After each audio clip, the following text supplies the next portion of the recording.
নমস্কার বন্ধুরা, আজকে আমি বানিয়ে নিচ্ছি ব্রেড মালাই রোল। মালাই রোল বানিয়ে নেওয়ার জন্য নিয়ে নিয়েছি 2 কাপ দুধ, হাফ কাপ চিনি, হাফ টি টেবিল স্পুন এলাইচি পাউডার আর কিছু কুচনো ড্রাই ফ্রুটস। নিয়ে নিয়েছি 1/4 কাপ দুধ আর 2 টেবিল স্পুন কাস্টার্ড পাউডার। ভালো করে মিলিয়ে নিয়েছি। একটা পাত্রে ফ্রেশ মালাই নিয়ে নিয়েছি, তার মধ্যে নিয়ে নিয়েছি 3 টেবিল স্পুন চিনি আর 4 টেবিল স্পুন গুঁড়ো দুধ। এইগুলোকে ভালো করে মিশিয়ে নেবো।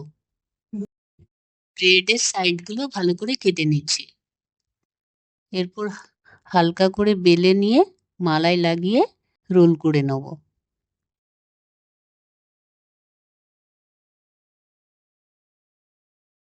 অন্য একটা পাত্রে রোলগুলো সাজিয়ে তারপর তৈরি করে রাখা কাস্টার্ড দিয়ে দেব।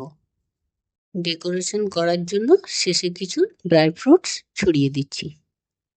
এবার তৈরি হয়ে গিয়েছে আমাদের ব্রেড মালাই রোল।